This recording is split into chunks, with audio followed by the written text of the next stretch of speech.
Linear equations are where a lot of KS3 students quietly come unstuck. They move numbers around, change a sign by accident, and the answer drifts. But there is one idea that makes every equation behave. Think of it as a set of scales. Whatever you do to one side, you do to the other, and it stays balanced. Here is where it goes wrong. Some students just shuffle numbers across the equal sign and hope, flipping a sign without thinking. The balance breaks and the answer is wrong. The reliable way is to treat the equation like scales. Subtract the same amount from both sides. Divide both sides by the same number. The scales stay level the whole way, so you cannot lose your way. Let us solve one properly. 3x plus 5 equals 14. Two things are attached to x, a times 3 and a plus 5. Always undo the plus or minus first.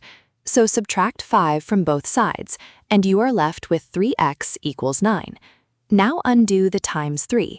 Divide both sides by 3, and x equals 3.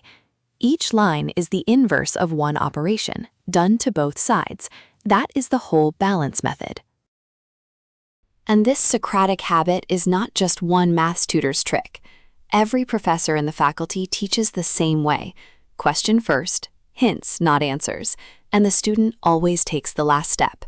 Whether it is maths, English, or the sciences, the rules are shared, so the thinking carries from one subject to the next. And before any worksheet, mentor checks the energy. Green means push the harder, two-step equations tonight. Amber means a tired week, so keep it short and practice just the one-step ones. Red means rest, because a tired mind makes the very slips we are trying to fix.